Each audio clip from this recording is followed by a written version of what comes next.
So good day sa inyo, netizens. Last vlog na panood nyo nga yung Veloz. Natuwa kayo doon and marami nag-comment. Paano daw yung Rush? Parang BB Fortuner. Silipin natin ngayong araw. Tara!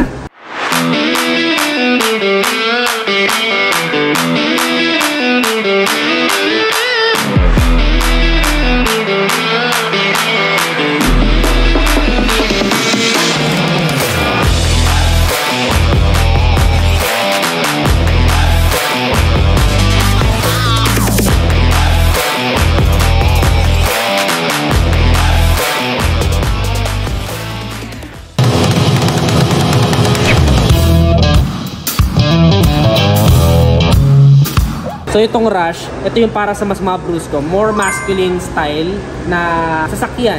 Maraming may gusto dito kasi nga sobrang forma. Para siyang, sabi ng iba, baby Fortuner, pero malaki din to eh. Kaya parang mini brother lang siya ng Fortuner for me. Ang ganda, tingnan ko pakita ko sa ito. Sa unahan, meron tayo ditong grills na parang linear lang siya. Elegant looking din siya for me. And nakaka-add talaga ng masculinity. Tapos, yung kanyang ilaw ngayon is split LED na. Ayan o, parang inverted projector. Hindi mo siya nakikita na nakakasilaw, pero ang lakas ng ilaw. Meron din siya ditong sequential na signal lights. Bulb type naman sa park light at saka sa fog lamps. By the way, ang na-add dito sa bago or 2023 na Toyota Rush ay yung front underrun niya. Ayan o, napaka-elegante. Parang mas naging sporty. Ano ba tawag sa kulay na to, sir? Gray finish po siya na. Parang gray, parang gunmetal nga siya. Ganda ng kulay. Hindi lang siya dyan, meron pa siya dito sa gilid. Ito, yan, dito, ayan o. Sa previous version niya, wala to. Ang ganda rin ng kanyang gulong. Ayan. 17-inch na machine finish na mags. Mas makapal yung gulong niya sa Veloz. Parang mas brusco to eh. Parang gustong, alam mo yun, ng action, parang gano'n. Tapos, meron pa siyang GR dito, nag-sense ayan o. GR, ayan, ganda. Itong side body molding niya, para nag-add siya ng character dun sa kabuuan ng kotse. Sa likod, meron tayo ditong drum brake. Sa harap, meron tayong disc brake. And ganun din, of course, 17-inch mags sa likod. Tignan naman natin yung pinaka-tail light niya. Ayan. Kung mapapansin nyo, kaya siya natawag na parang mini Fortuner kasi yun nga, medyo awake. Parang kung hindi ka familiar sa sasakyan, parang isa lang sila. And then of course, meron na tayong emblem dito ng Rush. Ayan. LED na rin yung kanyang tail light. Reverse light niya is halogen type. And then, may rear camera siya. Ayun, may back sensor din siya. So, sa mga nangangamba, kasi uso na ngayon yung ganyan eh. Mahirap kasi yung tansya-tansya ka lang, di ba? Lalo pag bago sa sasakyan mo. So, meron na siyang assist na rear camera, tsaka sensor. Tsaka dito pa, ito, nadagdag din. Yung rear underrun niya, tapos meron siya dito naka-engrave na GR. Pati dito, ayan, GRs. Talagang alam mo na na premium look. GRS variant, top of the line. Tingnan natin ha. Sir, meron siya. So ito naman yung likod niya, netizens kung makikita niyo. Of course, may ilaw din, assistance kapag ganito. Bawa, ganyan, madilim, medyo malabo mata mo. Yung gulong niya, sir, may spare gulong. List natin yung Okay. So ano siya? So, SUV talaga. SUV type talaga. Galing, no? Pero for me, neat yung design niya kasi pagka ganun, hindi mo halata, no? Galing. Tapos ito naman, sir, na ano ba to? Actually, ito yung ano niya.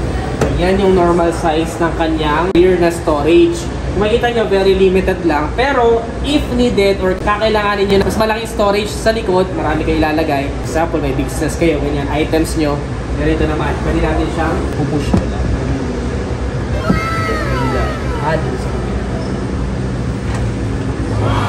Ayan. So dahil ka na may ilalagay. Actually, generous pa rin siya for me, no? Very decent pa rin yung kanyang storage sa likuran. And of course, nandito na rin tayo, nakita natin. Meron din siyang cup holders para sa mga nasa 6 and 7 seat. At saka may charging port. Pero itong isang to is kailangan ng adapter for the last passenger, 6 and 7 passenger. Pero okay din, tingnan natin kung kamusta naman siya pag nakaupo. So ito nga pala yung susi niya, netizens. Lock and unlock lang. Ayan, very basic. Tapos sa harap, meron lang emblem ng Toyota. Elegant pa rin, di ba? So, papakita ko sa inyo yung hindi mo na siya kailangan sa siya. Lalo ito sa bulsa ko. Ito lang, okay, pinindot mo. Pag pinindot mo to, malalock mo na siya. Ayan, nakalock na siya. Yun lang, hindi automatic tong kanyang side mirrors na nagpo-full. Pero meron din siya dito, repeaters. Unlock natin siya. Yun, unlock na siya. Pero tingnan muna natin sa pinakalikod. Ano to yun? Ganun din sir sa Yao.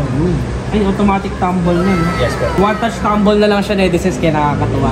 Kasi hindi na yung kagaya na dati, parang buhat-buhat ka pa. Tara, pasok ako dito. So yan, netizens, para naman sa mga mapupunta dito sa 6th and 7th seat, let's say for example, buong pamilya kayo or barkada ninyo, may sasuggest ko na yung pinakamaliit na yung ilagay nyo dito. Ako nga, hirapan ako. Hindi, joke lang. So yan, for me, my height is around 5'3 to 5'4. Malaki pa rin yung aking room dito sa aking headroom, tsaka leg room. Malaki pa rin. So meron pa rin akong room dito. So hindi ako masyado siksik, kaya nakakatuwa. At maganda pa doon, meron siyang charging port, tsaka meron ding cup holders para sa likod. Ano to, sir? Seat belt sir. Seat belt. Para dito sa mid passenger natin sa second row. Ay, okay meron din palang ano to. Para 3-point contact na din. Safe na rin kahit yung nasa gitna. Before kasi sir, sa bewang lang before. So ngayon, Sa bewang lang siya. as improved, ginawa ng Toyota na Dito rin 3-point contact. Pati yung upper body kasama. Para safe talaga. Yes. So just in case nag-aalala kayo for your safety, napakaganda nun kasi ito nasa dibdib na, nasa chest part na rin yung pinaka seat belt nung nasa gitnang uupo. Galing. So tignan natin yung upuan dito. So very safe din to kasi meron tayong 6 airbags. Bukod dun sa mga safety features na basic, napakaganda kasi 6 airbags na rin to. So safe na safe talaga. So dito naman, para sa second row, mas malawak. Of course, mas madami yung leg room. So para sa mga medyo mas matatangkad or mas malalaking passengers, dito nyo sila ilagay kasi comfortable sila dito. So meron din siyang charging port, of course dito. So charging port niya is kailangan pa din natin ng adapter. Hindi pa siya USB ready. For the middle passenger, tingnan natin. Actually, comfortable pa rin. May pa din ako kung nasa gitna ako. Pag nasa gitna ka, ang task mo na lang, ikaw yung taga-kwento. para hindi antokin yung driver, ikaw yung taga-kwento. Oh, tulog ka ba?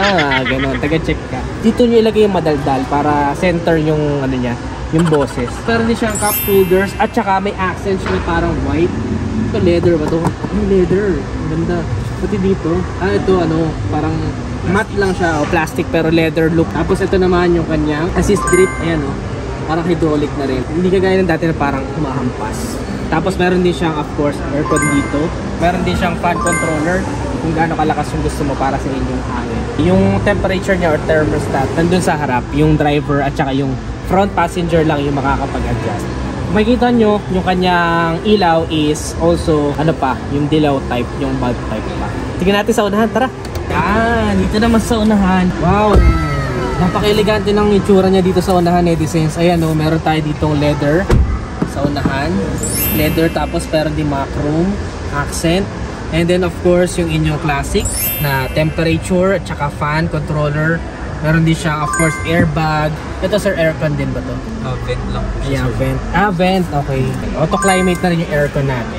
Pagdating naman sa panel gauge, we have analog display. Pero yung gitna niya is digital. Pero yung RPM indicator tsaka speedometer is analog display pa. And then, premium quality na rin for me itong. Nagagandaan kasi ako dyan pag kulay-pulay yung hazard button. Tapos aircon dito. Dito rin merong aircon. Ito sir, yung off dito. That button po is for vehicle stability control, VSC. VSC. So, integrated na rin po dyan yung traction control. So, pwede nyo kasi siya i-off. I-off dito lang, off button. Yes. Okay. Galing Of course, automatic na rin yung inyong mga bintana, yung mga buttons for the windows. Ganda rin pa, kahit yung ano niya, bukasan ng pinto. Ganda. Chrome, piano black finish. Pero for me, nagugustuhan ko yung kasi parang glossy. Nakaka-add siya ng elegance. And of course, meron din storage dito. Lagay nyo dyan yung mga face mask ninyo, mga documents, or kung ano man na kailangan ninyo, meron din siya dyan. May Android Auto din. Ayun sir, number 1 upgrade po ng head unit natin for the new Rush GRS is yung ano, head unit. Before po kasi ang capability function niya in terms of connectivity natin sa gadget is through WebLink. Okay. So we need to download pa po yung WebLink app. Okay. So ngayon po sa bagong Rush GRS, inadapt na po yung bago nating mga head unit design ngayon, which is yung Android Auto and Apple CarPlay capable na. Ayun, yun yung pinakamaganda kasi dahil talaga mahilig mag sound trip, lalo pag barkada or family type during mahabang biyahe, yun talaga yung pampawala nila ng stress or pagod sa mahabang biyahe, kaya nakakatuwa. Then meron din siya nalagyan ng shades dito. Buksan nga natin. So bulb type pa rin yung kanyang mga ilaw sa harapan. Dito may salamin for the driver, meron din salamin for the passenger. Ganda. Ito, ano din to, vents. Okay, parang hinihigop niya. May charger, of course. 12 volts power outlet dito sa unahan. Of course, kailangan din natin ng adapter. Automatic transmission din ang isang to. And yung kanya handbrake is classic na handbrake pa din. Yun dun kasi sa Veloz, yung last natin na vinlog, ano na siya, parang button na lang yung park brake niya. Nakakatuwa. Napakaganda. Elegant siya for me. Para sa inyo na rin, sa gustuhan nyo ba yung kanyang interior design? Nagustuhan nyo ba? Comment nyo nga sa inyo. Ito, ganun din. Basic din. Hindi lang siya CVT, kasi si Veloz CVT. Okay. Dati pala yun, na automatic hindi CVT. Yun yung typical or engine natin before. So yung mga bagong automatic kasi natin ngayon naka-CVT. Oo. So by the use of CVT, na-avoid na natin yung shift shock sa automatic. Oo, yung manual feel kapag nagda-drive kayo. Yes. Parang sa Tagalog term, kumakadyo. Oo, so nawawala na yun. Mas smooth na. Yes. Okay. So according to study din po, kapag naka-CVT tayo and wala ng shift shock, nalilesen yung malakas na consumption ng gasolina. Galing. So, by the way, speaking of gasolina, sir, may idea ba kayo on the fuel consumption netong Toyota Rush na 2023? Yes sir. So yun po, based on my own experience, si Rush naman is nagko-consume ng around 13 to 14 kilometers per liter. Combined na din po.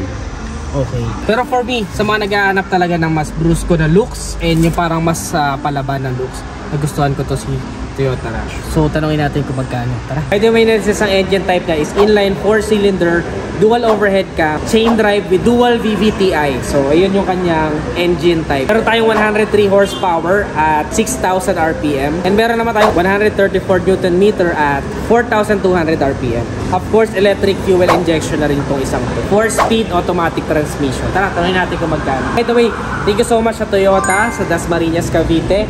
And kung naghahanap kayo ng mga kotse, kayo na-recommend ko rin sila. Kasama natin ngayon si Sir Ray. Tatanungin natin kung magkano ba itong 2023 na Toyota Rush. Sir, magkano po ito? So, ito na po yung newly launched natin na variant ng Rush GRS. So, ang kanya pong cash price is 1,176,000. And for this month, you can drive home our new Rush for only 120,000 pesos na down payment. All in na po yun. And your monthly for 5 years is around 23,600. So, ganun siya ka-affordable. Yun. So, yun lang, Nedises. Sa ganun ka-affordable na price, pwede nyo na may-away itong Toyota Rush. So, sa mga naghahanap dyan na pwedeng pamporma, at the same time masculine looking, may recommend ko itong isang to. Nagustuhan nyo ba siya, Nedises? Anong masasabi nyo sa 2023 na Toyota Rush? Comment your thoughts below. May iba pa ba kayong mga sasakyan na gusto mapanood next vlog? Comment nyo lang sa ibaba. So, kung nagustuhan mo itong video na to, don't forget to give this video a thumbs up. Subscribe, follow this page for more. Again, this is Ted Adriano. Always keep it cool and ride safe always.